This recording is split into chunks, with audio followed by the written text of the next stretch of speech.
Bismillahirrahmanirrahim. Assalamualaikum warahmatullahi wabarakatuh. Kemudian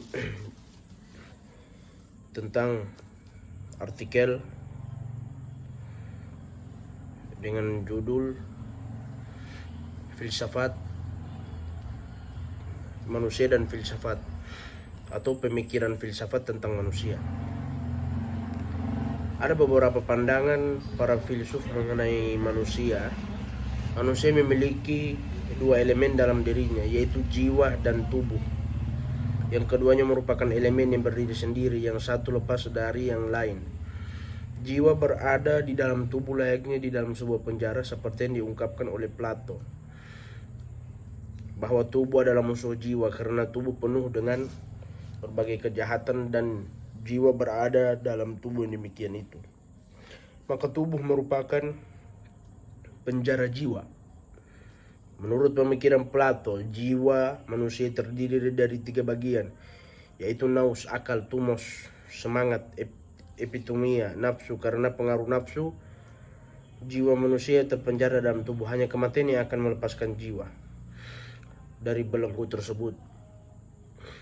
Lalu Demokritos 460-370 mengajarkan bahwa manusia adalah materi. Jiwa pun adalah materi yang terdiri dari atom-atom khusus yang bundar, halus dan licin. Oleh sebab itu tidak saling mengait satu sama lain. Demikian juga atom-atom yang berbentuk lain. Namun ada juga aliran mengajarkan tentang aliran perpindahan, seperti Pitagoras mengajarkan keabadian jiwa manusia dan perpindahannya ke dalam jasad hewan apabila telah mati. Dan jika hewan tersebut mati, maka jasadnya akan berpindah ke jasad lain. Tersebut mati, maka jasadnya akan berpindah ke jasad lainnya. Demikianlah seterusnya. Perpindahan jiwa yang demikian disebut dengan suatu proses penyucian jiwa.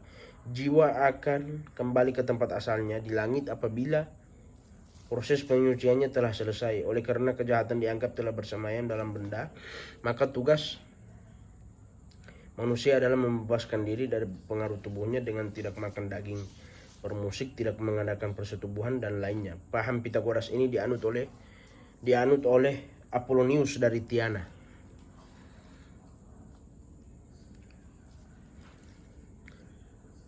Tinjauan kefilsafatan tentang manusia di atas menitik beratkan kepada dayanya, akan tetapi pandangan tersebut Philo yang mempertemukan filsafat Helenisme dengan agama Yahudi lebih menitik beratkan pada aspek lain. Hal ini tampak jelas dalam pandangannya bahwa dalam strukturnya manusia adalah gambar alam semesta. Akan tetapi manusia sebagai ideal, yaitu sebagai manusia yang tidak bertubuh, telah ada sejak kekal di dalam logos. Jiwa manusia dibedakan antara jiwa sebagai kekuatan hidup suke dan jiwa yang bersifat akal nous dianula suke logika.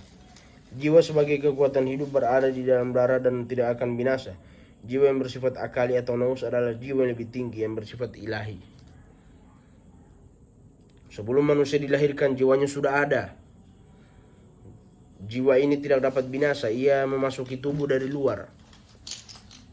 Di dalam tubuh jiwa itu terpenjara. Oleh karena itu hidup di dalam dunia adalah sebuah kejahatan. Kematian mewujudkan suatu kebebasan. Namun dalam hal ini Philo ingin menyebutkan bahwa tujuan hidup manusia ialah menjadi sama dengan illa, adapun caranya adalah dengan menahan diri dari dunia dan segala nafsu, menentang perangsang yang datang dari luar dan mengerahkan diri kepada dirinya saja. Tujuan manusia adalah mencapai sebuah tempat tertentu setelah kematian yang disebut dengan surga. Untuk dapat mencapai tahapan tersebut, manusia haruslah menjauhi hal-hal yang tidak baik seperti mencuri, membunuh, merendahkan orang lain, dan sebagainya. Selain itu manusia juga harus melakukan hal-hal yang baik. Pendapat ini hampir serupa dengan pemikiran Thomas Hobbes. Menurut Thomas Hobbes, manusia tidak lebih pada suatu bagian alam bendawi yang mengelilinginya.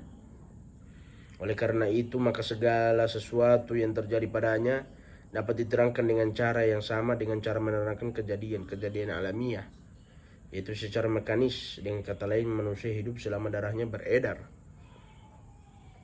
dan gerak angkat anggota tubuhnya. Aristoteles pun berpikiran serupa bahwa manusia merupakan satu kesatuan yang tak terpisahkan. Tubuh dan jiwa hanya merupakan dua segi dari manusia yang satu. Tubuh adalah materi dan jiwa adalah bentuk manusia, merupakan satu kesatuan yang tidak terpisahkan. Maka pada saat manusia mati, maka kedua-keduanya akan mati. Berarti jiwa manusia tidak abadi. Namun Aristoteles berpikiran bahwa tidak ada kehidupan setelah mati. Jadi kematian adalah akhir dari segala-galanya. Pemikiran para filsuf tentang manusia terus berkembang, akan tetapi di dalam perkembangan tersebut tidak dapat disimpulkan finalitasnya, terutama menyangkut kesempurnaan pemikirannya. Perkembangan pemikiran tentang manusia menunjukkan adanya upaya yang terus-menerus untuk menemukan hakikat manusia. Hal ini berarti ingin dicapai pengertian mendalam dan radikal tentang manusia. Kebahagiaan dan penderitaan menurut Fichte, manusia secara prinsipil adalah makhluk yang bersifat moral, yang di dalamnya mengandung suatu usaha. Disinilah manusia perlu menerima dunia luarnya.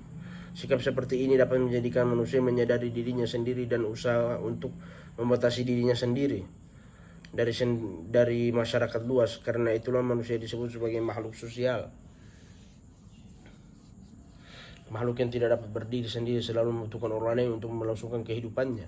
Hidup akan menjadi sebuah penderitaan apabila dunia dipandang sebagai suatu keinginan, sebab pemuasan keinginan sangat terbatas, sedangkan kehendak tidak terbatas. Inilah sebab timbulnya pandangan bahwa kenyataan hidup merupakan penderitaan.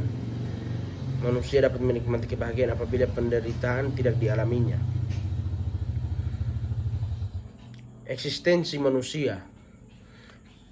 Karl Marx berpandangan lain dengan filsuf sebelumnya. Akan tetapi dalam aspek-aspek tertentu pandangan tersebut sama. Hakikat pemikiran para filsuf tentang manusia pada umumnya mengacu kepada hakikat manusia itu sendiri. Apabila pemikiran tersebut menyangkut masalah kemampuan dan makna hidup serta eksistensinya, maka untuk menyelesaikan masalah tersebut tidak terlalu mudah. Menurut Kierkegaard, pertama-tama yang penting bagi manusia adalah keadaannya sendiri atau eksistensinya sendiri. Akan tetapi harus ditekankan bahwa eksistensi manusia bukanlah suatu ada yang statis, melainkan suatu menjadi yang mengandung di dalamnya suatu perpindahan, yaitu perpindahan dari kemungkinan ke kenyataan atau merubah sesuatu yang sebelumnya hanya bersifat abstrak menjadi nyata. Demikian, terima kasih. Wassalamualaikum warahmatullahi wabarakatuh.